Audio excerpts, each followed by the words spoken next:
Buenas tardes, de nuevo estamos aquí en una nueva conferencia organizada por la Asociación de Exalumnos del Gimnasio Moderno.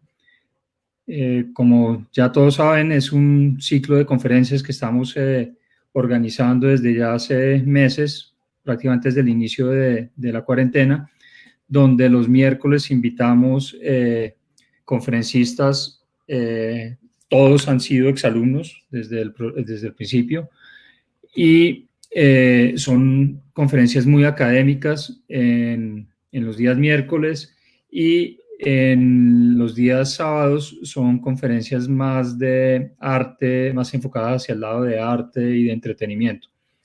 Hoy tenemos un invitado, un exalumno del año 90, 1990. Él es muy conocido en los medios, lo conocemos mucho en las redes, es muy activo. Fue compañero mío de los Scouts, orgullosamente del grupo 14 de los Scouts del Gimnasio Moderno.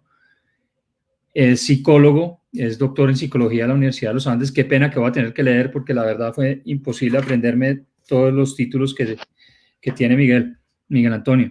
Es doctor en psicología de la Universidad de los Andes, es magíster en psicología en la Universidad de los Andes también, especialista en psicoterapia y consejería del School Psychotherapy and Counseling de Regent's College en Londres, en Sexualidad, Cultura y Sociedad de la Universidad de Ámsterdam, docente universitario en la Universidad de los Andes, certificado en psicoterapia con diversidad sexual de género en Peak Therapy Institute en Londres, psicoterapeuta particular con más de 20 años y psicólogo asesor y director del primer centro comunitario distrital de LGTB de Latinoamérica en Bogotá durante 3 años. Asesor de diferentes entidades gubernamentales como el ICBF en la Subdirección para Asuntos LGBT, Secretaría de Integración Social del Distrito, Ministerio de Trabajo y Ministerio de Interior, y consultor en temas de inclusión de la diversidad sexual y de género, erótica y de relaciones con organizaciones privadas y públicas. Actualmente es el director fundador de PIN Consultores en Bogotá, y sus intereses de investigación se centran en el desarrollo de la orientación sexual, de las orientaciones sexuales e identidades de género diversas y el significado que el prejuicio, homofobia y transfobia tiene en las vidas de las personas. Entonces le damos la bienvenida a Miguel Antonio.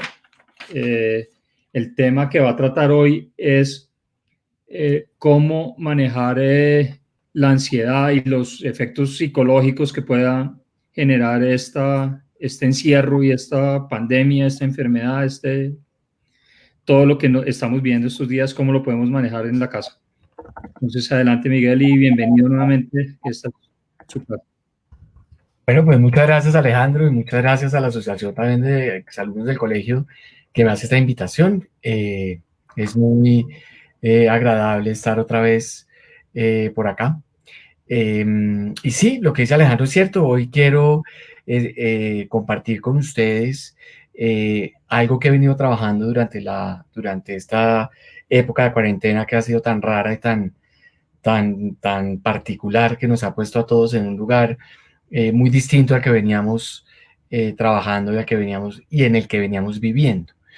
Yo esta charla y partes de esta charla la he, digamos, dado algunas veces ya durante estos casi 4 meses que llevamos en esta situación.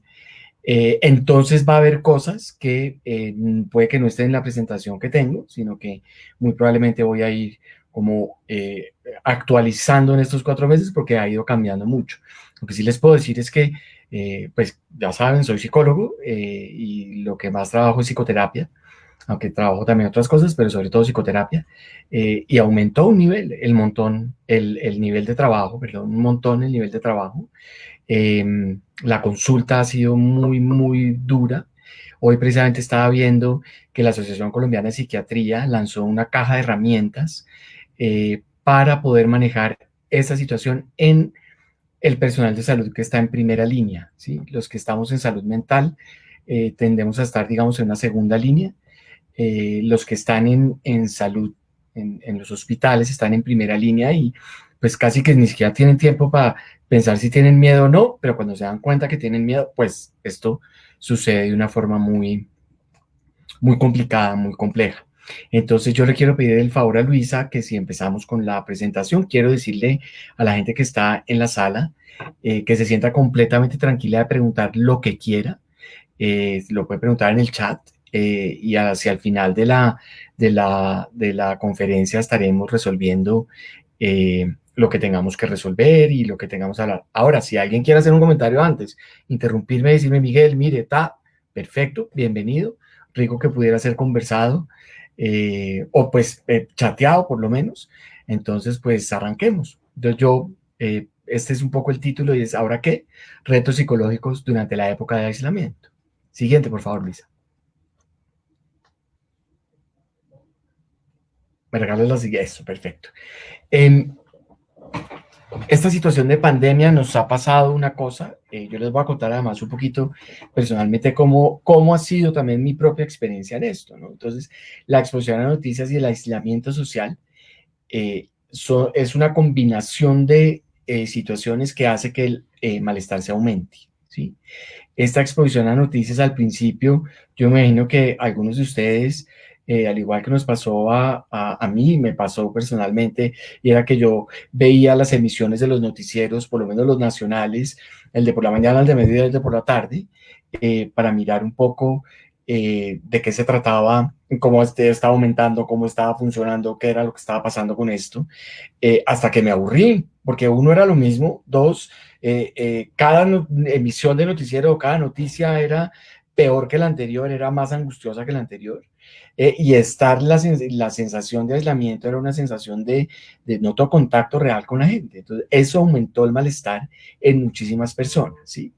Y esto también lleva a que ese malestar tengan las personas o los seres humanos como que se inventen estrategias para afrontar lo que pasa en este momento, ¿sí? Al principio, yo no sé si ustedes se acuerdan también acerca de lo que estaba pasando en términos de usted tiene que armar 5 rompecabezas, leer 5 libros cada semana, aprender otro idioma, y toda la gente se puso un montón de estrés encima que era innecesario, ¿sí? Con que se quedara en la casa quieto y con que estuviera haciendo lo que estaba haciendo, ya era suficientemente bien hecho para que además se pusiera un peso encima mucho más grande, como de tener que ser un super ser humano para salir avanti de esta situación, ¿no? Eso cambió bastante y entendimos y hemos entendido un poco que esta situación nos ha llevado a que tengamos una postura completamente, digamos, distinta y una postura un poco más tranquila con lo que ha venido sucediendo en estos 4 meses de aislamiento. Siguiente, por favor, Luisa. Buenas tardes a toda la gente que está saludando en el chat. Buenas tardes a todos. Sin embargo, muchas personas no cuentan con esas estrategias, sobre todo para aliviar el malestar y mantener las emociones, las relaciones y los pensamientos bajo control. De pronto les puede empezar a sonar un poquitico muy psicológico, sobre todo lo que viene en adelante les puede empezar a sonar un poquitico muy psicológico. Yo voy a tratar de hablarlo desde la psicología, pero sobre todo desde un lugar en el que sea común para todos, no únicamente para quienes hacemos salud mental o hacemos la intervención, digamos, desde la psicología clínica. No todos estamos en un contexto óptimo para la salud mental. Y esto es importantísimo entenderlo con o sin aislamiento, ¿sí? Nosotros a veces nos creemos que estamos súper sanos mentalmente, súper sanos emocionalmente, y resulta que no hay tales. Y que es importante tener en cuenta que las estrategias que nosotros mismos desarrollemos nos van a servir a futuro. Y este parece ser paradójicamente un momento propicio para llevar adelante y sacar adelante esas estrategias, ¿sí? Ahí es exactamente lo que le estaba diciendo, el tercer punto, que el proceso terapéutico puede ser diferente en estas condiciones. Y yo aquí les hago una invitación y no se sientan mal de pedir ayuda.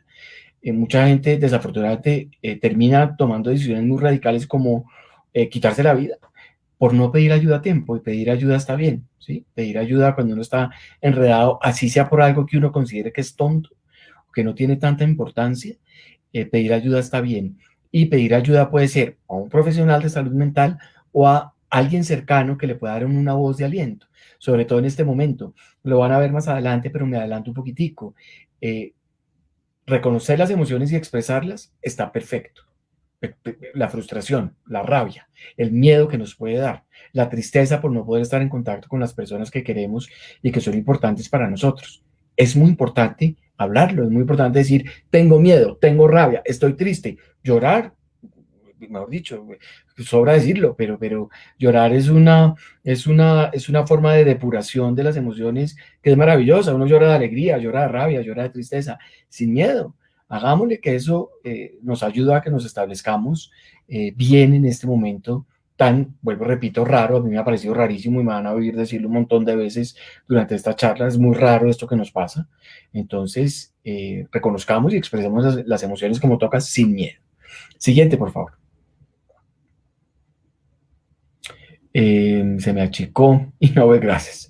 Hay ciertos eventos desencadenantes que son los que nos permiten tener estas estrategias de afrontamiento para poder sortear lo que se nos viene. Esos eventos desencadenantes son ver muchas noticias, por ejemplo, oír, estar pegado a redes sociales, estar pegado a ciertas redes sociales. Por ejemplo, Twitter es una red social que es como sin filtro, ¿no? La gente va diciendo lo que se le ocurre, se atacan unos con otros, con los demás allá, con los demás acá, con los demás por acá. Hay noticias falsas. Esto pasó mucho al inicio de la cuarentena, es que había un montón de noticias falsas. Hoy en día no es que sean noticias falsas, sino como no se sabe, antes decían que se prende que el virus se prende en el aire. Después decían, no, que no se prende por el aire. Entonces, por eso el aislamiento social y el uso de tapabocas, el lavado de manos permanente, no tocar superficies.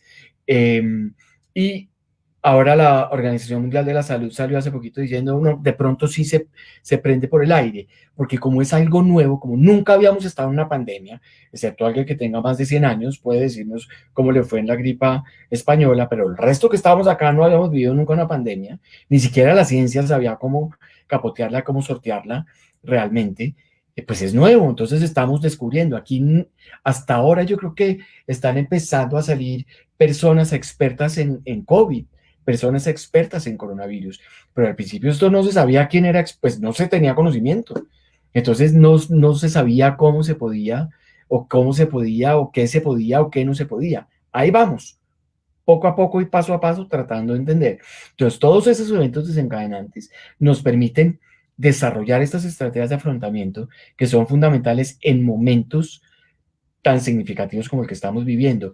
Y yo creo que de esto van a salir unos aprendizajes importantes para nosotros como seres humanos. Yo no quiero sonar como estos seres humanos románticos empedernidos en que la humanidad va a mejorar y todo va a ser increíble, entonces ahora vamos a respetar la naturaleza, vamos a aprender a no usar tantas cosas de plástico. No, eso ya es viejo, eso es algo, eso es una deuda que la humanidad tiene con la humanidad y con el planeta y con la naturaleza y con todo, ¿no?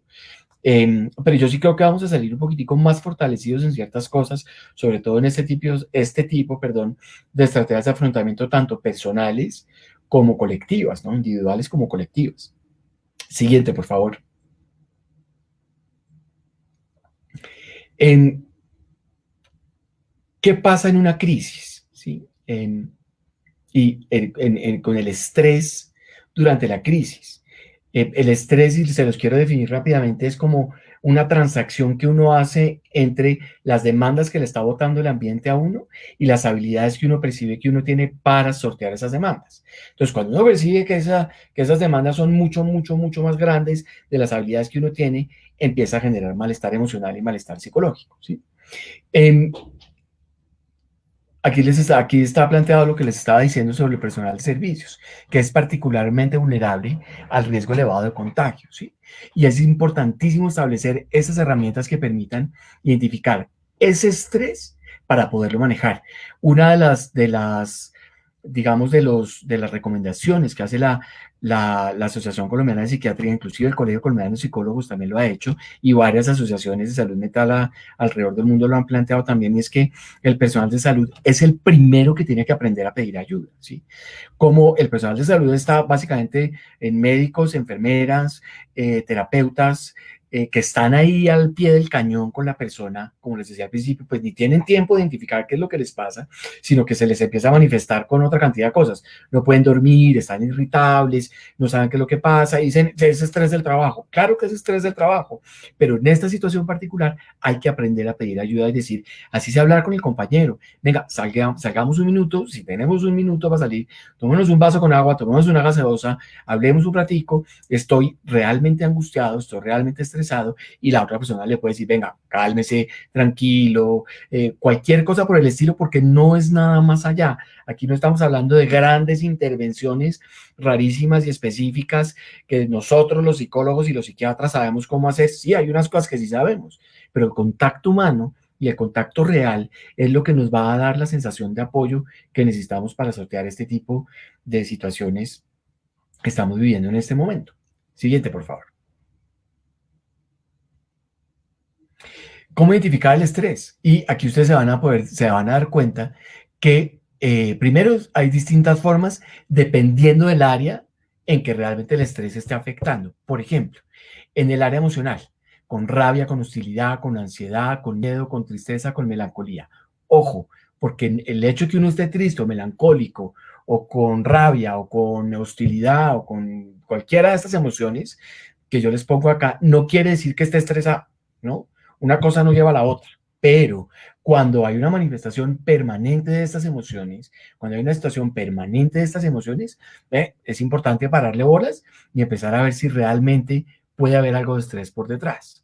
Comportamiento. Cuando hay una sensación de parálisis, tendencias a evitar situaciones o enfrentarlas de forma inmediata o activa. Por ejemplo, estas personas que tienden a ser muy impulsivas y que se creen pues el super ser humano, el Superman, supermujer, la Mujer Maravilla, y se enfrentan de una forma como muy aventada ante estas situaciones. Ojo, porque no está midiendo el riesgo. Y cuando uno no mide el riesgo, pues se puede estar metiendo en un problema mucho más grave.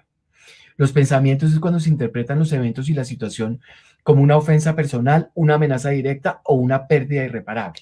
Por ejemplo, sale una noticia sobre el número de contagios versus el número de muertes versus el número de recuperados. Y la persona únicamente focaliza la atención en el número de muertes y el número de infectados, sin tener la habilidad o la capacidad de proporcionar un poco, de poner un poco en la balanza y de entender qué es lo que realmente está pasando.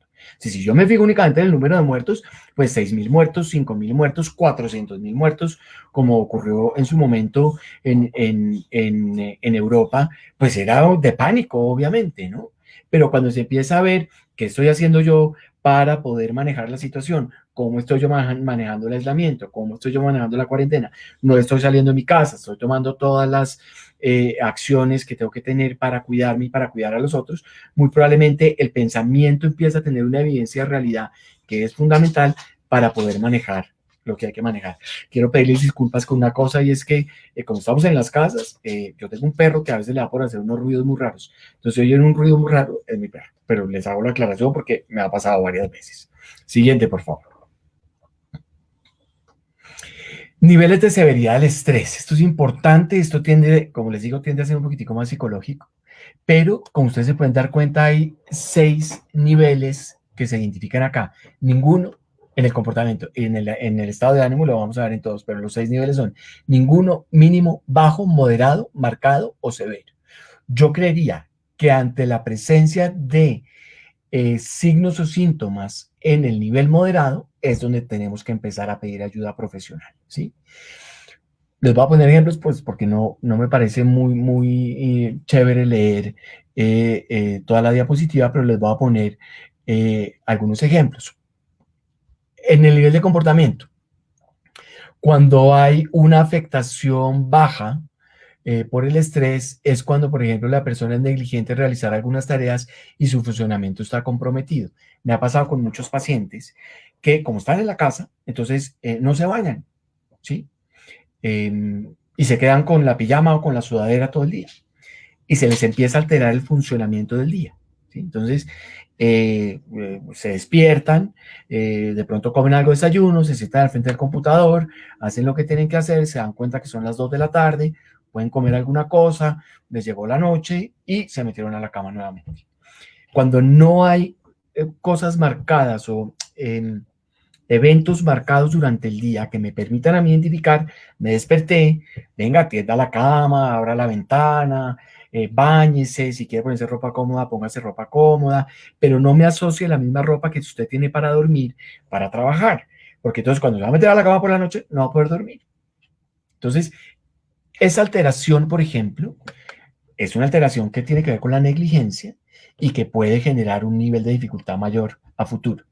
Severo, cuando el comportamiento puede ser dañino para sí mismo o para los demás. Una persona agresiva, una persona violenta, una persona que pega, una persona que grita. Ahí puede haber un nivel de afectación bastante complicado.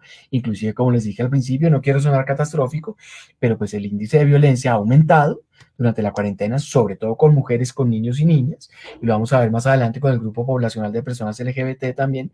Como se dieron cuenta al inicio, es un poco el lugar de experticia mayor que yo tengo, y pues se ha aumentado el nivel de violencia, eso sí es así de claro, que tiene que ver específicamente con el encierro y con si yo estoy, me tocó convivir con mi agresor, pues obviamente es el caldo cultivo perfecto para que mi agresor haga lo que quiera conmigo, ¿sí?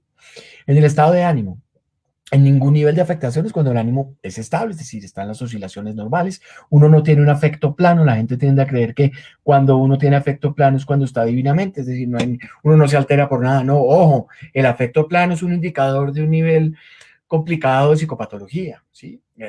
Digamos, si lo ponemos en una franja, uno está triste, está feliz, hay otros que está más tranquilo, otros están un poquito más estresado, se mueve un poco oscilando el estado de ánimo y eso es lo que se llama estable. No es que esté quieto, sino que es normal, digamos. Hay una afectación negativa en el estado de ánimo cuando es más intenso, estamos hablando de un nivel bajo, y cuando hay una descompensación emocional evidente es cuando eso es severo, es decir, ante un detonante, por ejemplo, de miedo, ante un detonante de rabia, hay una descompensación por completo de la situación. Son personas, por ejemplo, que se pueden deprimir, clínicamente deprimidas. La depresión no es el malestar emocional que uno siente, que uno dice está deprimido. Nosotros somos muy ligeritos, digamos, con la utilización de los términos psicológicos y psiquiátricos. La depresión es una enfermedad mental. Lo que podemos estar sintiendo es una tristeza, una melancolía, pero la depresión se caracteriza por ser una tristeza profunda, en la cual yo pierdo la motivación para hacer cualquier cosa que antes hacía cotidianamente y que no me afectaba en mi cotidianidad, por ejemplo. O pierdo las ganas de vivir. Entonces lo que estoy haciendo es buscando razones para no vivir, razones para morir. Empiezo a rumiar y a tener pensamientos negativos sobre mí mismo, sobre el futuro y sobre el medio permanentemente. Y si yo estoy rumiando, literalmente, rumiando pensamientos negativos, pues obviamente me voy a poner muy triste, en su defecto muy angustiado y muy ansioso, ¿sí? Siguiente, por favor. En cuanto a los pensamientos, en ninguna afectación es cuando la capacidad de concentración y tomar decisiones está intacta. En un nivel bajo es cuando hay una ocasional pérdida de concentración y hay disminución de control de sus pensamientos sobre la crisis. Ojo a esto. Eh, Cuando yo siento que tengo pensamientos intrusivos que llegan de un momento a otro a la cabeza y se me quedan ahí y no me logro concentrar porque estoy pensando, ¿y qué tal que el de Rappi me haya traído entonces el coronavirus? ¿Cómo voy a hacer? Pero sí desinfecté bien, pero no desinfecté bien. Entonces vuelvo y me lavo las manos otra vez, como me dijeron que me tengo que lavar las manos, todo por todos lados. Vuelvo y me siento a tratar, vuelvo y me llega el otro pensamiento intrusivo. Esta caricatura un poquitico que les estoy haciendo es lo que los pacientes y es lo que la gente reporta que le pasa con esta pensamientos que son de tipo automático y que son de tipo intrusivo. Entonces, interfieren con el cotidiano enormemente, ¿sí? Y una afectación severa es cuando la percepción y los pensamientos solo se concentran en la situación de la crisis y está extremadamente afectado por pensamientos obsesivos, por dudas y por confusión. Este tipo de pensamientos obsesivos, por más de que uno haga esfuerzo de quitárselos de la cabeza, no se los puede quitar. Es más, si uno se concentra en quitarse el pensamiento queda más pegado. Ahí es donde hay que pedir realmente ayuda terapéutica, ayuda psicológica o ayuda psiquiátrica, ¿sí? Y aquí yo también le voy a hacer una cuya un poquitico a algo que la gente le tiene un montón de tabú, le tiene un montón de miedo, y es si es necesario tomar un medicamento para que a uno le baje la ansiedad, para que le ayude con la depresión. Para eso se los inventaron. No, es que uno se queda adicto a eso. Eso es mentira, uno no se queda adicto a eso. Por eso es que es tan peligroso automedicarse. Hoy tuve un paciente que se estaba tomando amitriptilina que le recetaron a la mamá y este chino le dio por tomar amitriptilina para poder dormir, sin que haya un psiquiatra de cabecera guiando la forma como debe ser la ingesta de la medicación. Entonces, ojo con la automedicación. Venga, tomen valeriana, no sé, hagan meditación, mindfulness, ese tipo de cosas, ese tipo de estrategias, eso sí, pero los medicamentos psiquiátricos deben ser, yo como psicólogo no puedo recetar ningún tipo de medicamento, pero los psiquiatras sí, y para eso se los inventaron, para que le ayuden a uno. Entonces, si en algún momento su psicólogo, su psiquiatra, su médico de cabecera identifica que es importante que usted tenga una ingesta de una medicación ansiolítica o antidepresiva, hágale fresco. Confíe en el criterio de su médico. Hágale fresco. Siguiente, por favor. Riesgo de suicidio, ¿sí? Desafortunadamente es evidente. Este riesgo está siendo, yo no sé si ustedes vieron la semana pasada, un trabajador de una universidad se quitó la vida porque le quitaban el puesto, porque le dijeron, lo despidieron, le dijeron que por la situación de la pandemia, pues no le podían seguir dando su trabajo y se quitó la vida, ¿sí? Llevaba como 15 años trabajando en esta universidad. La desesperanza y la pérdida del sentido de vida es, uno, un sentimiento muy humano, y dos, en esta condición en la que estamos viviendo, pues se puede potenciar enormemente, ¿sí? ¿Cuál es la población en riesgo que se ha identificado en este tiempo?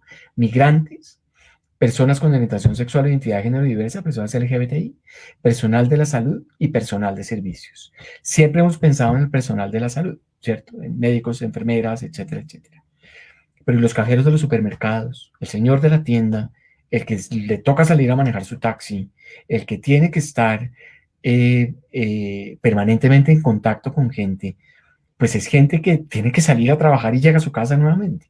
Entonces, por la angustia muchas veces, por no encontrar una salida, desafortunadamente, es un riesgo del que hay que hablar. El suicidio no puede ser un tabú. Yo sé que es triste, yo sé que es doloroso, es angustioso, genera un montón de situaciones, pero sobre el suicidio hay que hablar, porque siempre, siempre hay 15.000 alternativas antes de llegar a esta. Pero esas 15.000 alternativas, cuando uno está muy deprimido, muy ansioso, no las ve. Entonces es importante, vuelvo y repito, pedir ayuda, golpear la puerta, llamar al amigo del colegio, venga, tomemos una cerveza por Zoom. Yo le estoy haciendo apología al trabajo acá, ¿no? Pues no van a decir, pues, hablemos, miremos un poquito, le voy a contar, nosotros tenemos esa habilidad, a nosotros, eso sí que nos lo enseñaron en el colegio, a saber que contamos con los amigos, contemos con los amigos. ¿Qué paso estamos? Siguiente, por favor.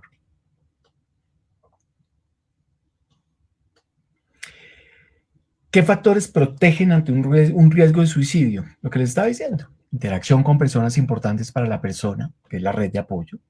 Contar con habilidades sociales, confianza en uno mismo, confianza para pedir ayuda, tolerancia a los cambios. Pero esto es un poquito utópico, ¿no? Pues porque no todos tenemos habilidades para poder pedir ayuda, habilidades, no todos confiamos permanentemente en nosotros mismos. Una vez se levanta diciendo como, no, no estoy tan chévere, no me estoy queriendo tanto, ¿sí? Pero con que una persona nos pare bolas ante la crisis, salvamos la vida. Si ustedes son los que pueden ser esa persona, le pueden dar la mano al de enfrente porque están captando ciertas cositas de pronto lo que hemos hablado acá. Yo ya les dije a los de la asociación que yo les voy a dejar esta presentación en PDF para que el que quiera o la que quiera la pida y se la podemos mandar, y ahí tienen unos elementos y unas herramientas que les pueden servir. Entonces, seamos ese que da la mano también. Seamos el que le va a decir, venga hermano, hágale fresco. Todos estamos en lo mismo, tranquilo. Llámeme a la hora que sea, aquí estoy. O si soy yo el que necesito ayuda, sin culpa, sin vergüenza. Pidamos la ayuda que tenemos que pedir. Siguiente, por favor. Esto es un poquito más para nosotros los psicólogos, pero pues de aquí puedo dar algunos tips que ustedes pueden sacar en algún momento. Y aquí hay una diferencia entre una intervención en crisis y una atención en crisis. Una intervención de crisis, la primera ayuda psicológica, debe ser inmediata. Hay personal, es el personal de primera línea por lo general, y lo que busca es el establecimiento de la capacidad de afrontamiento, dar apoyo emocional y reducir los riesgos. Que eso yo creo que es un poquito donde cabemos nosotros, ¿sí? Dar apoyo emocional, ¿sí? Reducir los riesgos de que la persona se esté sintiendo muy mal. La atención en crisis ya es distinta, es una intervención terapéutica de corto plazo, es realizada por terapeutas entrenados. Esto no cualquier persona puede hacer una atención en crisis, ¿no? Tenemos que ser personas que hayamos estudiado el asunto para poder psicología, psiquiatría, trabajo social desde la parte clínica, enfermería desde la parte psiquiátrica, para poder atender esta crisis. Y ayuda a resolver la crisis a partir de la comprensión de esta como un posible aprendizaje. Cuando hay, por ejemplo, personas que han sufrido eventos traumáticos, yo creo que ustedes, no sé si de pronto han oído, una situación que se llama trastorno por estrés postraumático. Lo que uno hace con esto es, primero, que el trauma o el evento traumático no define la identidad de la persona. Cuando uno tiene un evento así de fuerte, qué sé yo, una catástrofe, un terremoto, un accidente, una pérdida económica muy fuerte, muy significativa, etcétera, etcétera, pues eso marca un montón y la gente siente que se tiene que quedar ahí pegada o la mete debajo del tapete. Entonces cualquier cosita le dispara todo tipo de indicadores de malestar psicológico y de malestar emocional muy, muy fuerte. Lo que hay que hacer es entender que primero ese evento y esa crisis no define quién es la persona. Esa persona es mucho más, mucho, mucho, mucho, mucho más que eso que le pasó. Tanto lo negativo como lo positivo, ¿sí? Dos, que eso simplemente fue un momento en la vida horrible, triste, difícil, complejo, pero fue un momento en la vida y que antes y después su vida tiene un montón de cosas de las cuales se puede agarrar, se puede pegar para seguir teniendo una vida con una calidad maravillosa, ¿sí? Entonces, la atención en crisis, vuelvo y le repito, para eso estamos nosotros. Búsquennos, ayúdennos y, mejor dicho, ayúdennos a ayudarlos en ese momento que tengan una situación un poquito más compleja. Siguiente, por favor. Fundamental. Nuestros guachecitos y nuestras guachecitas, ¿sí? Estos chicos sí que han sido ejemplo para muchos, ¿no? Los niños son una maravilla, porque los niños tienen una habilidad, una capacidad de aprendizaje y de adaptación, así hagan pataleta y así se aburran y ellos se quieren ver con el amigo y les hace falta. Y aquí hay una cosa fundamental, sobre todo en estas cosas. Ay, se detuvo la transmisión, me están diciendo. ¿Se detuvo la transmisión? ¿Me están oyendo?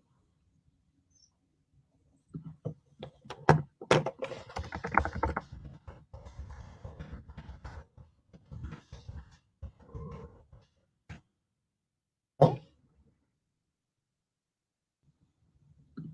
¿Está perfecto? ¿Es Pablo el que tiene un problema con la transmisión? Ah, bueno. Pablo Barriga, compañero del curso desde Montessori como hasta cuarto. Tercero, Pablo, yo no me acuerdo. Ok, Pablo, no. Cómprese un buen internet, carajo. No me tires. Listo, perfecto, maravilloso. Tener en cuenta que los niños y las niñas, ojo, aprenden principalmente de los adultos, pero no todo lo que ven de los adultos lo aprenden, ¿no? Aquí hay algo importante, es que muchas veces los niños y las niñas son los que le ponen a uno el freno. No, no, papá, eso no es así, o no, mamá, eso no es así, o no, profe, eso no es así. Eso no es así como usted lo está diciendo. Y son los primeros que ponen la diferencia. Y aquí hay algo muy importante y es, eso sí lo aprende, la manera como expresan y demuestran las emociones. Un adulto ansioso con un perro, por ejemplo, que le tiene miedo a los perros, el niño aprende a tener miedo al perro. Hasta que no otro adulto no se acerca y le dice, ve, el perro es querido, ven, lo acariciamos, ven, lo consentimos. Y el perro resulta ser un perro querido, el niño no empieza a tener, sino a partir de la evidencia de realidad, la posibilidad de no tenerle miedo a los perros, ¿sí? Siguiente, por favor. Fundamental esto que les voy a decir. Oigan las ideas que los niños y las niñas tienen para que aporten a las alternativas de su propio bienestar. Nosotros sufrimos de una cosa que yo me acuerdo cuando estaba en el colegio, nos llevaron a ver a un grupo argentino, yo creo que fue como al Jorge Eliezer, algún colegio, y era un grupo como de, no sé, unos artistas que hacían un poco de teatro, como Lelutier para niños, hagan de cuenta. Y se me quedó grabada esa palabra en mi cabeza y era uno de ellos decía, es que los adultos sufrimos de una cosa que se llama adultitis. Y la adultitis es no pararle bolas a lo que los niños y las niñas están pensando y tienen que aportar. Yo confío en que los adultos de hoy en día tenemos más en cuenta a los niños y a las niñas, pero algunas veces no. Y nos podemos desesperar de alguna manera y a veces muy rápidamente con los niños y con las niñas. Oigámoslos. No solamente verbalmente lo que están diciendo, sino parémosles bolas. Miremos cómo se están comportando, qué están haciendo, cómo están jugando, qué tipo de actividades están teniendo. ¿Sí? Los niños y las niñas son una maravilla de la existencia y ellos sí que tienen cosas para enseñarnos y cosas que aprender nosotros de ellos también. ¿Sí? El segundo punto que está acá, que si se presentan emociones de rabia, angustia o miedo que se derivan en agresividad, no reprimirlos y ser un poquito más empáticos. Ojo, aquí yo no estoy diciendo que le tenemos que permitir la pataleta. Aquí yo no estoy diciendo, ay, pobrecito, como tiene rabia, entonces le pegó al hermanito o le pegó a la mamá o le pegó al papá, hay que entenderlo, pobrecito, no lo reprimamos, no. No, no, no, no. Aquí hay que poner límites claros. Está muy bien que tú sientas rabia, está muy bien que tú estés triste, está muy bien que tú estés frustrado y podemos hablar de esto. Pero no vas a ser agresivo y no vas a ser violento. Y si estás con mucha rabia, te sientas a pensar cómo puedes expresar la rabia. ¿Cómo puedes expresar la rabia? Así de fácil. Y les vamos enseñando algo que se llama autorregulación emocional, que es que identifiquen la rabia, identifiquen la emoción. La emoción se siente, la emoción son activaciones fisiológicas que nos están dando información sobre el medio, interno o externo. Pero esas son las emociones. Entonces, la inteligencia emocional, aparte de eso también, de darnos cuenta qué es la emoción que estamos sintiendo y cuál puede ser la mejor alternativa. Claro, uno en una berraquera bien berraca, pues obviamente se le va la mano y le pegó al hermano, aprende a pedir perdón. Y listo, le pegaste, cometiste un error, pídele perdón y tienes que reparar el daño que hiciste. Y eso es un aprendizaje completamente consecuente, tanto con el comportamiento del niño como con la autoridad que uno como adulto puede tener con ellos. ¿Sí? Y si los niños y las niñas, yo creo que eso ya ha pasado un poquito, tienen dudas en cuanto al aislamiento, qué significa la cuarentena, porque hay entonces el virus, imagina que es un monstruo que anda por la calle con un machete matando gente. No, hay que hablarles con la verdad y hay que contarles de qué se trata y qué es lo que está pasando con la verdad en un lenguaje que sea normal, común y corriente, sin cosas muy como de ponerlos como muy chiquiticos y como que no entienden o ocultarles cosas o en términos demasiado médicos o demasiado adultos que les va a dar lo mismo, no van a entender. ¿Sí? Siguiente, por favor. Bueno, fomentar espacios de interacción virtual con otros miembros de la familia fundamental y profesar espacios con sus amigos y amigas por medios electrónicos, que es lo que venimos haciendo 4 meses. Pero esto al principio sobre todo era muy importante para decirles, mira, es que los papás de rueda y rueda están en las mismas. Hablemos con ellos a ver cómo están y qué están haciendo. Y eso le da un poquitico de doble vía a los papás y a las mamás y a los niños y a las niñas también. ¿Sí?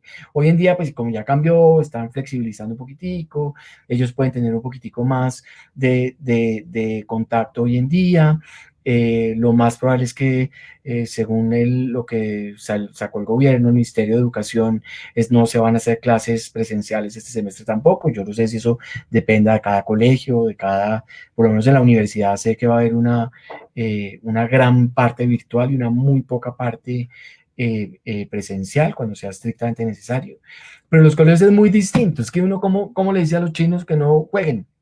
O que no sé, no se empujen, o no sé, que no estén los unos con los otros. Es muy difícil, muy, muy difícil. ¿Sí? Siguiente, por favor.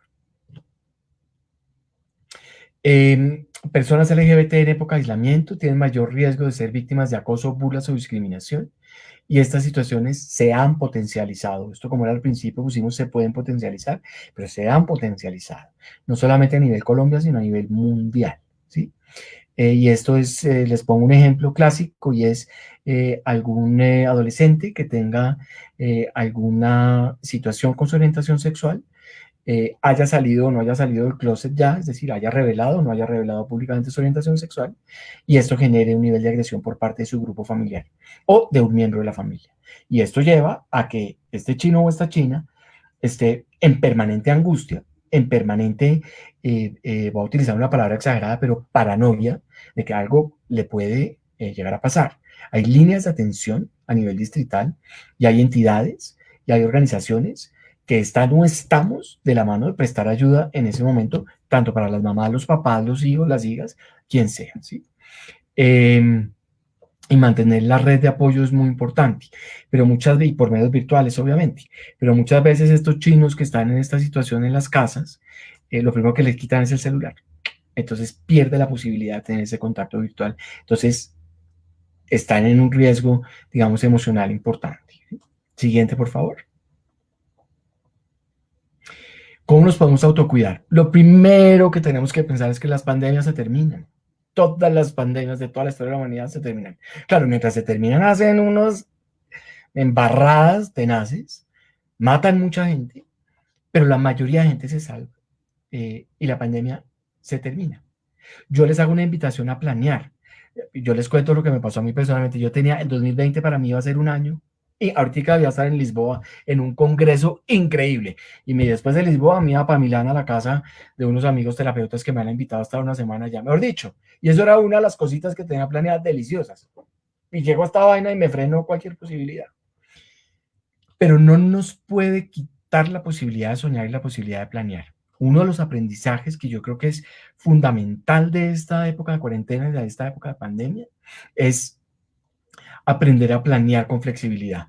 Dejemos un poquitico atrás la rigidez. La rigidez es muy pesada y lo lleva a uno a un lugar súper como anquilosado y si no se cumple así, entonces no, abramos un poquitico, abrámonos a la experiencia. Lo que nos ha enseñado eso es que nos tocó abrirnos a esta experiencia. Esta experiencia que sentimos del encierro, que es chiquitico, es enorme, porque nos está haciendo plantear, nos está planteando nuevas formas de entender la realidad en la que vivimos y en la que llevamos viviendo tantos años como humanidad. Entonces, planeemos, pero con flexibilidad. Venga, planeen el viaje del próximo junio. ¿Qué pasa? Si ya este junio pasó, ya no lo pudieron hacer, de malas. Planéalo para el próximo junio, que probablemente podemos tener otra realidad. Hágale, planeé el viaje rico. Yo ya planeé el de Lisboa, el de Milán, para el próximo julio. Espero que esta vaina se acabado para poderme ir. Y si no, pues que lo cambien y entonces ya no va a ser en julio y no sé. ¿Sí? Pero planeemos con flexibilidad. Utilicemos estrategias como el mindfulness. Hay muchos canales de YouTube, hay muchas aplicaciones en Instagram que le están enseñando a la gente a hacer mindfulness. Y esto no es que ustedes se van a convertir en monjes budistas, ni en los más duchos en esto. No. Es simplemente unos ejercicios de respiración profunda para reducir los niveles de ansiedad. La meditación es otra, la relajación progresiva es otra, el ejercicio físico es importante, tampoco tienen que salir pues físico-culturistas de la cuarentena, no, todos nos hemos engordado un poquito, otros están, pues ¿qué hacemos? Esta es la realidad. Cuidemos la alimentación, cuidemos la higiene del sueño, no es momento para ponerse más presiones, que era lo que yo les estaba diciendo al principio, y estas presiones son, entonces tengo que aprender otro idioma. Pues no, no tiene que aprender otro idioma. Si quiere y tiene el tiempo, maravilloso, pero si no, pues no, no tiene por qué. ¿Dónde está escrito que uno en las cuarentenas tiene que salir hablando mandarín avanzado? No, eso no está escrito en ninguna parte, ninguna parte. Entonces quítenseme las presiones encima. Las presiones lo único que hacen es aumentar el nivel de malestar. Siguiente, por favor. Para manejar la ansiedad, reducir la sobreexposición a noticias e informarse a través de fuentes oficiales. Yo siempre les he recomendado a mis pacientes y a la gente que está conmigo, venga, una vez al día, revise Twitter de la OMS una vez al día, mire a ver cómo está la cosa. Vea una emisión del noticiero, no vea las 3, como hacía yo al principio como una bestia. No. Aprenda a controlar la respiración, fundamental. Yo canté toda la vida en el colegio, todavía sigo cantando, pero uno de los grandes aprendizajes que me dejó a mí el gimnasio moderno, bueno, tantos aprendizajes, pero uno de los grandes aprendizajes fue a cantar. Y a uno le enseñan a cantar con respiración diafragmática. Uno tiene que sacar la barriga Ahí esa la respiración es del oxígeno que a uno le sirve para poder cantar. Cuando uno hace, está solamente llenando el primer cuarto del pulmón y ese no sirve para cantar. Cuando uno oxigena, cuando uno respira bien, oxigena. Y el oxígeno llega a la sangre y llega directamente al cerebro, entonces uno puede pensar con más claridad. No está así sin poder pensar, sino cuando uno respira, se tranquiliza. Yo creo que a ustedes les ha pasado muchas veces. Esos suspiros como de, me voy a calmar, eso es respiración. Entonces, aprendamos a controlar la respiración. Si nos estamos dando cuenta que estamos con la respiración entrecortada, paren lo que están haciendo. Paren. No va a pasar nada si paran 10 minutos. Les juro que no pasa nada. El señor jefe puede esperar, la señora jefe puede esperar, el hijo puede esperar. Paren 10 minutos. Tómense un tiempito, respiren, tómense un vaso con agua, un tecito, un cafecito, lo que quieran. Bueno, el café les puede alterar un poquito más, pero pues, los que nos gusta el café, nos tomamos un café. Con calma. Identificar con claridad las principales razones por las cuales me siento ansioso. Pero para identificarlas con claridad, tengo que respirar bien. Y tengo que pensar con claridad. Anótenlas en un cuaderno. Hoy estuve ansioso porque se me acabó el mercado y Chapinero está cerrado y no puedo salir, por ejemplo. Entonces, en ese momento, identifico eso y lo escribo en un papel. Y después miro, contrastando con la evidencia de realidad, qué tan factible o qué tan posible es o qué alternativas tengo para hacer mercado, porque es que no quiero que me dé hambre. Hay mucha gente que le ha pasado que ha tenido una conciencia social enorme y eso le ha afectado emocionalmente. Es muy fácil dar estas conferencias del privilegio, claro que es muy fácil. Es muy fácil hablar de aliméntate bien cuando tienes la nevera y la alacena llena, pero no es la realidad de la mayoría de gente de este país. Pero hay un montón de canales de ayuda y eso ha aumentado también la posibilidad de que la gente se movilice hacia ellos y logre sentir que está ayudando a la gente de este país o de esta ciudad. ¿Sí? Siguiente, por favor.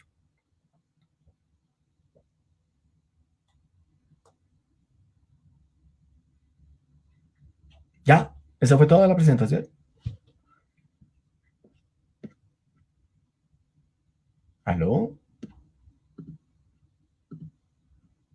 Ah, perfecto, listo. Sí, esa ya era la última. Es que la última hacía muchas gracias con un montón de cosas, entonces no la vamos a presentar.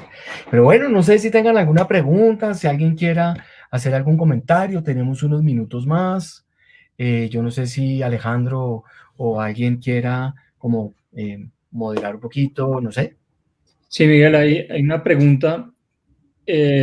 Nos queda claro definitivamente que uno tiene que pedir ayuda. Uno Sí. tiene que pedir ayuda, ya sea a un amigo, a un profesional, pero uno viviendo con alguien, ¿cómo detecta que está en problemas? No es fácil darse uno cuenta que esa persona está angustiada o uno simplemente dice, ¿cómo está de furioso? ¿Cómo anda de berraco últimamente? Sí. Mal geniado, triste, pero uno no es fácil, pienso yo que no es fácil detectar que hay problemas ahí y cuándo la raya para decir definitivamente si necesita ayuda o no. ¿Sí? Me está dando todas las claves. Esas cosas que usted acaba de decir son todas las claves que uno puede identificar, como, venga, lo estoy viendo un poquito más bravo, lo estoy viendo un poquito más complicado, ¿sí? Está más irritable, está más angustiado.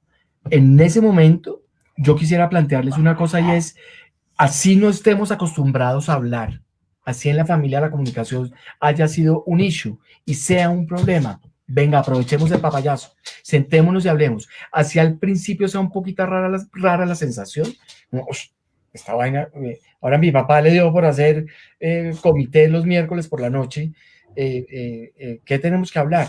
Empujémonos un poquito, claro que lo podemos hacer y claro que lo podemos hablar y claro que lo podemos plantear, ¿sí? Detectar esos cambios en el estado de ánimo, detectar esos cambios en la manera como la persona está contestando, en el comportamiento, son lo que nos dan la clave para poder decir, este desgraciado necesita ayuda. Acá hay otras preguntas, han empezado a entrar. Camila Gutiérrez está preguntando, diciendo muchas gracias, ¿cómo manejar este tema en adolescentes? Mira, Camila, yo creo que es importantísimo y yo creo que a los chinos que más duro les ha dado es a los adolescentes, ¿sí? A los adolescentes y a los chinos que están entrando en la universidad. Yo pensaba eso, lo hablaba el otro día con unos amigos y es, afortunadamente esto me cogió a los 48 y no a los 21, uno en plena universidad queriendo hacer un montón de cosas, o a los 17 o a los 18. Yo creo que hay que darles espacios. Una de las cosas fundamentales en la adolescencia es que uno empieza a como a gritar por su propia identidad, ¿sí? Por eso son tantos los choques, porque uno pierde la identidad de niño para empezar a convertirse en una persona joven y en una persona adulta finalmente. Y esos gritos de independencia hay que dejárselos. Si se quieren cerrar en el cuarto, ojo, un ratico, pero démosle los espacios, hagámosle válida su voz de su independencia en ese momento. Fomentemos mucho el espacio de encuentro de ellos con sus amigos. Fomentemos mucho también el espacio del silencio, el momento que tengan que estar en silencio.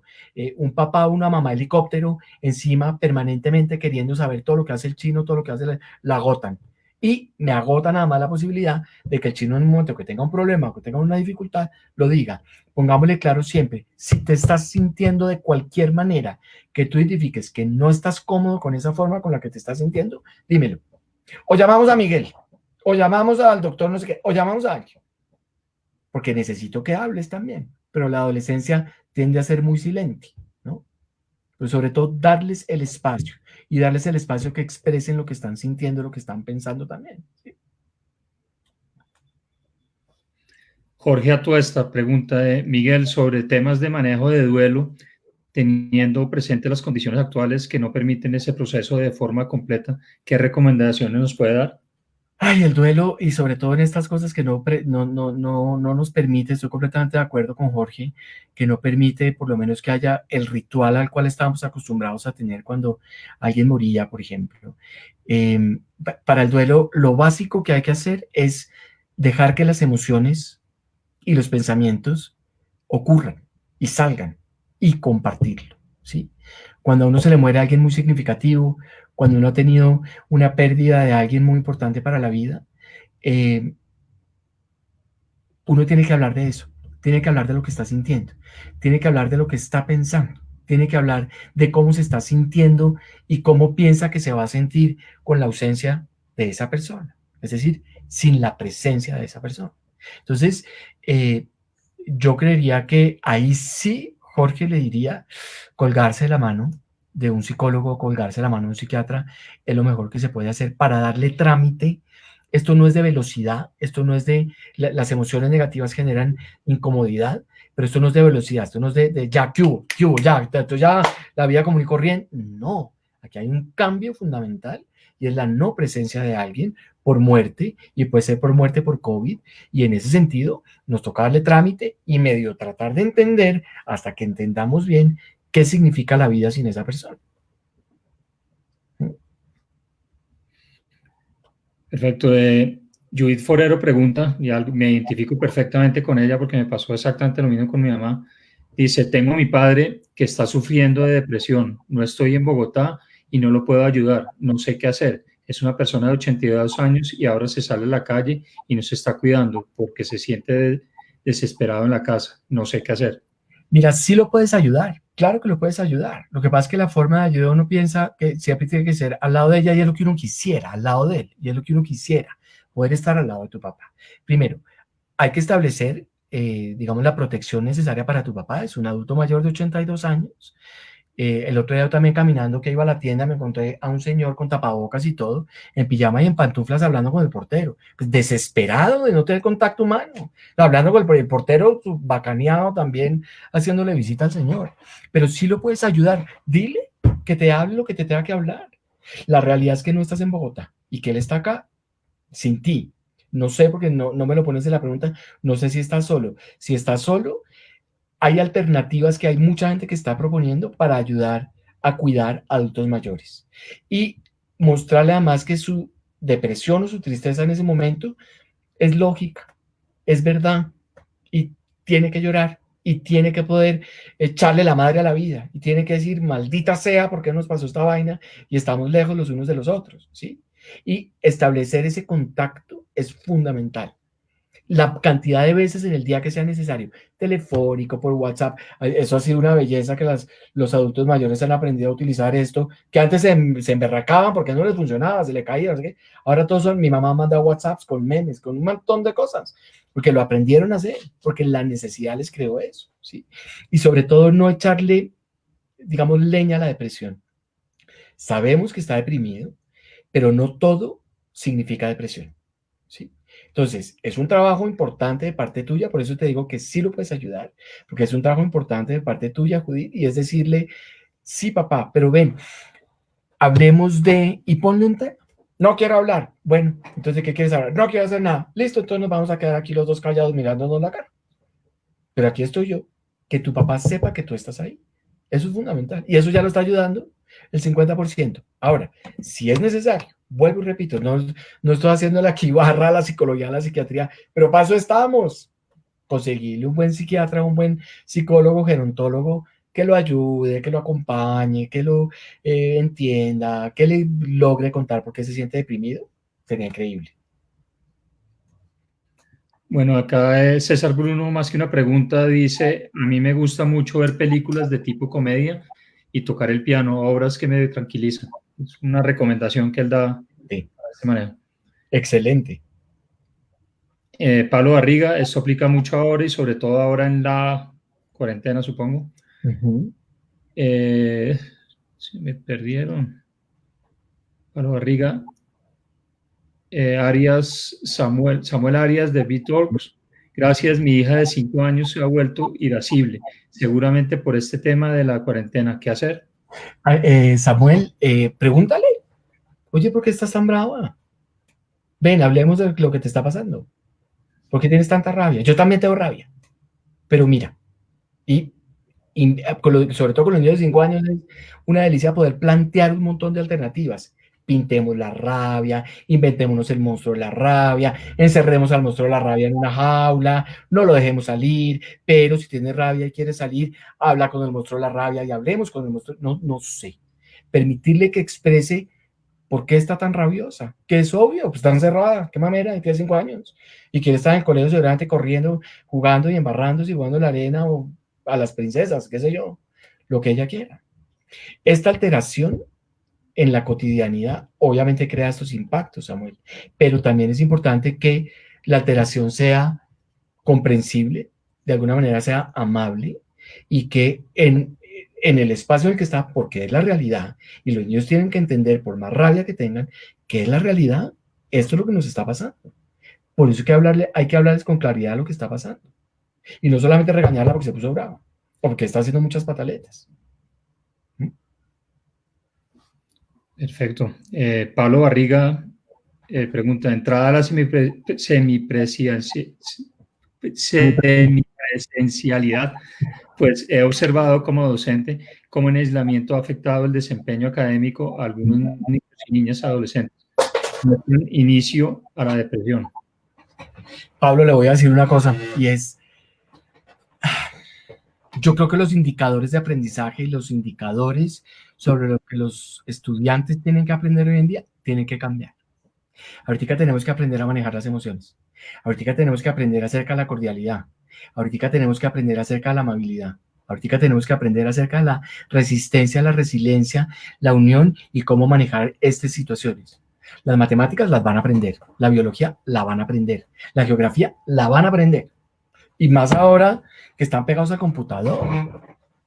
Es decir, lo que yo creo, y me pasa a mí también con mis estudiantes, son universitarios, pero me pasa a mí también con mis estudiantes, es yo relajé por completo y flexibilicé por completo lo que estos chinos tienen que aprender por programa, por objetivos y por logros, para darle cabida a otra cantidad de cosas. Nosotros que estamos del lado de la educación también, tenemos que aprender a identificar qué es lo que necesitan aprender estos chinos. ¿Qué es lo que quieren aprender? Hay que seguir unos lineamientos, obviamente, pero yo creo que esto tiene que partir desde políticas educativas del ministerio. Esto es desde el alto gobierno, que se tiene que replantear después de este año escolar, ¿qué aprendieron estos chinos? Si nos cogió en la mitad y nosotros los adultos que somos tan inteligentes y tan sabidos y no entendemos, pues estos chinos, ¿qué están haciendo con esto? Los logros y los indicadores de aprendizaje los van a lograr el otro año. ¿Qué nos importa? Nos toca revolverse séptimo y octavo, sexto y quinto y cuarto. Nos toca revolver. Para que aprendan lo que tienen que aprender. Listo, la siguiente pregunta es de Mauricio Chávez, muy enfocada por su rama, él es financiero. Sí. ¿Cómo manejar la quiebra financiera en una familia? Mauricio, me faltan como 10 años para terminar economía y administración y finanzas, pero le puedo decir que de la misma manera como se tiene que afrontar cualquier duelo, estos cambios tan radicales en la familia generan unos impactos emocionales y psicológicos muy significativos. Yo le puedo decir, sobre todo, así suene ridículo, con tranquilidad. El dinero, cuando hay trabajo, y seguramente va a volver a haber trabajo en el momento para la gente que lo perdió, vuelve. Y aprender a entender qué significa las finanzas, qué significa la economía, qué significa el dinero en la casa, es fundamental para poderlo capotear como familia. Esto no es solamente el papá el que lleva el bulto o la mamá la que lleva el bulto, son todos. Y entre todos, como núcleo, como grupo y como familia, tenemos que ver cómo salimos adelante de esta situación. Y vuelvo y le digo, esa es una de las razones que más vergüenza le da a la gente, pedir ayuda, pedir plata. No tengo que comer. Es lo más vergonzante para mucha gente. Y ahí es donde hay que quitarse la vergüenza. Y llamar a Rueda, venga hermano, invita a almorzar, hágale, ya le mando almuerzo. Sin rollo, sin rollo. Qué bueno verlo por acá, Mauricio. Siguiente es Moshe Alonso. ¿Qué recomendaciones nos daría sobre la vida en pareja desde la distancia? Uf. Amor de lejos. Cuídense mucho, cuiden mucho ese amor. Espero que no haya menores de edad, y si hay menores de edad, pues bueno, tengan sexo virtual porque es lo que toca, ¿qué hacemos? Pero mantengan de todas formas un poquitico la chispa de la llama encendida, y tratar de mantener el compromiso, digamos,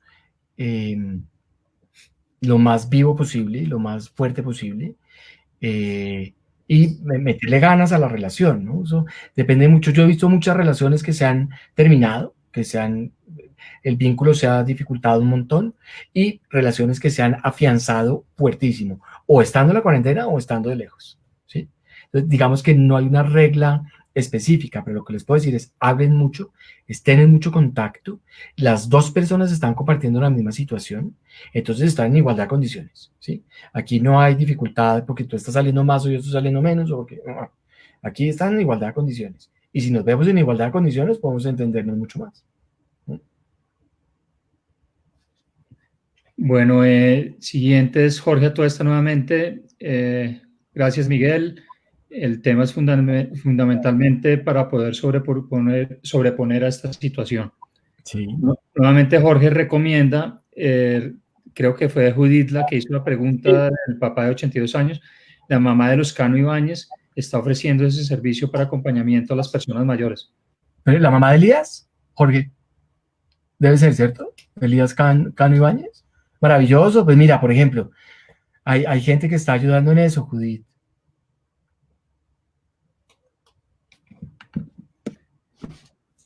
Siguiente es Inés Elvira Samper. Miguel, muchas gracias.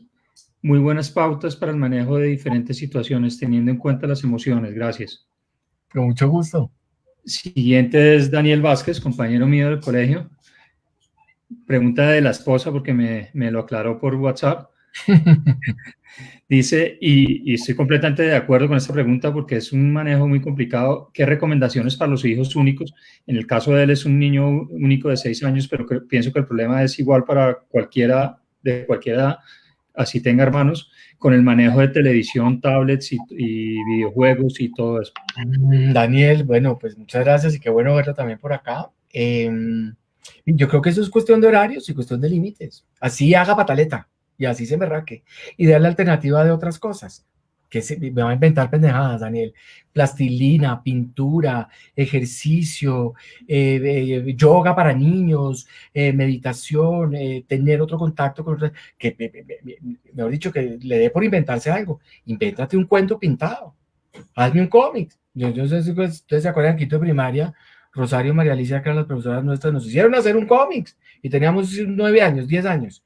Invéntate la historia, dale. Es también un poquitico más de creatividad por parte de nosotros adultos para poderles dar y aclararles además, perdón, pero no puedes pasar todo el día en la tele, ya estuviste todo el día en el computador en clase, no estás todo el día, toda la noche en la televisión. Pataleta, grito, puño, escupitajo, grito, puedes hacer lo que quieras. Pero aquí vamos a poner los límites, las reglas y los horarios como son. Con claridad, con firmeza, sin vaciarlo, sin regañarlo, sin agredirlo, pero con claridad. ¿A poco te vas a dejar una tarde del carajito de 6 años? Divino, pero pues no. Lina, un abrazo. Samuel Arias trabaja sobre lo que está en nuestras manos. Sí. Lina Arboleda, lo quieren mucho. Muchas gracias, Lina, yo a ti. Mauricio, gracias por la charla. Jorge Atuesta nuevamente. Si la mamá es de Elías, sí, sí es. De Elías Cano Ibáñez es. Sí. Judith nuevamente, Jorge Atuesta Reyes, ¿cómo se accede al servicio? ¿Cómo podemos contactar a la mamá de Elías? Pues yo creería, no sé, meto la cucharada, yo creería que por interno yo creo que les pueden preguntar a los de la asociación también para que te pongan en contacto con Elías. Si les dejas tus datos y tu información, probablemente se pueda hacer el puente para que puedas tener contacto con ellos, Judith. Y también me están diciendo a mí también por acá que tanto la presentación como los datos de contacto mío, cualquier cosa, los van a dejar y por interno con mucho gusto se los van a dar. Y finalmente tenemos a César Bruno. ¿Cómo evitar los efectos negativos, las noticias sobre personas mayores sobre su menor derecho a atención en UCIs y por lo tanto su mayor riesgo de muerte? Uy. Primero toca cerciorarnos que eso sí esté pasando. Y segundo, bueno, dicho, que eso sí esté pasando, lo de la menor atención en UCI, etcétera, que eso es un poquito como blackmailing, etcétera, etcétera, que tocaría mirar un poquito de qué se trata. Pero lo segundo es que lo que yo por lo general les digo, César, a las personas es, eso que tú estás pensando en este momento no está pasando, eso solamente está ocurriendo en tu cabeza. Ahorita lo que está pasando es que estás acá y estás bien y estás cuidado y estás divinamente. En ese sentido, nos vamos a seguir cuidando y te vamos a seguir cuidando. Si desafortunadamente ese momento llega a pasar, en ese momento nos ocupamos de lo que nos tengamos que ocupar. Ahorita no te preocupes por la muerte porque te tengo una noticia, estás vivo. Entonces disfrutemos la vida mientras las tengamos que disfrutar. ¿Sí? No sabemos si es cierto que tiene menor derecho a atención en UCI o no. No sabemos, no sabemos. El día que saca un decreto de presidencia de Obrador, nos emberracamos todos. Pero mientras tanto, eso que tú estás pensando, lo único que está haciendo es poniéndote ansioso. ¿Sí? Siguiente es Andrés Bautista Pichi. A propósito, felicitaciones que cumplió hace un par de días. Pregunta, ¿qué recomendaciones para incentivar el ejercicio físico para un niño de 12 años? Pichi, qué bueno verlo. ¿Qué le digo yo? Si usted tiene un espacio abierto, póngale cosas que le guste hacer, que no sea fútbol, pues porque pues, rompe los vidrios, pero sí un poco, no sé, saltar lazo, puede ser una opción que se me ocurra. Una actividad como de mucha, de correr un poquitico del puesto, saltar lazo. Tengo en la cabeza el test de Cooper, pero pues tampoco lo puedo hacer, pero sí ciertas cosas de las que nosotros podamos tener ciertas actividades, ¿no? Entonces, invitarlo a que el chino brinque un poquito más, que se canse un poquito más, que corra al puesto. Yo no sé si usted tenga trotadora o alguna cosa, póngalo a trotar ahí un poquitico, porque pues otras actividades que son montar en bicicleta, jugar fútbol, jugar básquet, este tipo de cosas no son, a menos que tenga casa con pared y denle un balón para que juegue voleibol contra la pared o una canchita de básquet, no sé, eso es lo que se me ocurre, pero sobre todo que se mueva. Bailar, póngalo a clases de baile virtuales o enséñale a bailar.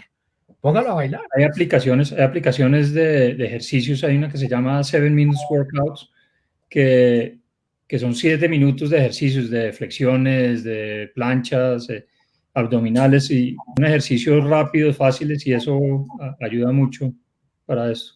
Total. Y se hace en una habitación, no necesita ningún equipo sofisticado tampoco.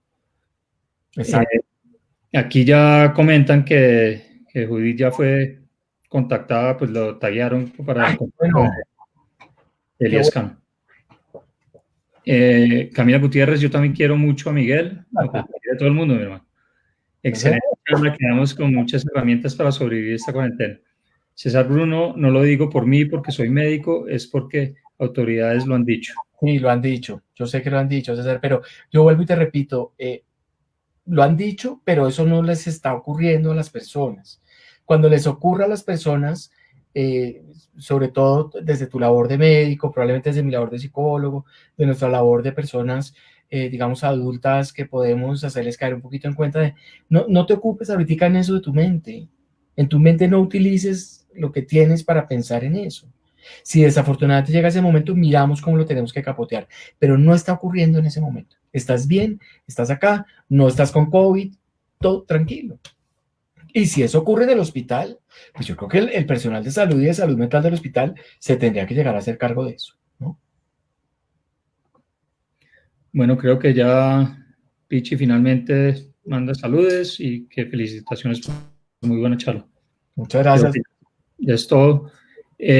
Los que quieran la presentación, Miguel Antonio se lo va a entregar a Luisa, a la asociación, para que quede disponible para el que lo desee, y sin ningún problema se la estaremos enviando por correo. Nuevamente, pues creo que no hay nada más que decir. Excelente charla, Miguel, de verdad. Muchas gracias. Se aprende mucho de lo que uno vive todos los días, y todos estamos viendo y todos estamos en este mismo problema. Quisiera agradecerle, esta es su casa nuevamente, la de todos ustedes. Les recordamos que el que quiera hacer una charla sobre el tema de su especialidad, bienvenido, hay que coordinarlo con la asociación. Tenemos varias semanas ya programadas, pero hay tiempo para más charlas para todo el mundo, y estamos todos nosotros. Perdóneme que Luis Alberto Bonilla está preguntando algo, y es: a mi esposa le da miedo salir de la casa y estar en contacto con otras personas. ¿Qué me recomienda para ayudarla?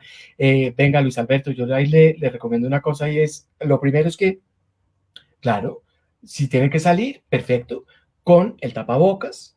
Si no tiene acceso a lavarse las manos todo el tiempo, gel antibacterial con más del 60%, del 80 o del 70% de alcohol, no me acuerdo qué. Aquí el distanciamiento es social, físico, no social. No podemos tenernos miedo los unos a los otros. Hemos convivido con peores enfermedades. No podemos tenernos miedo, ¿sí?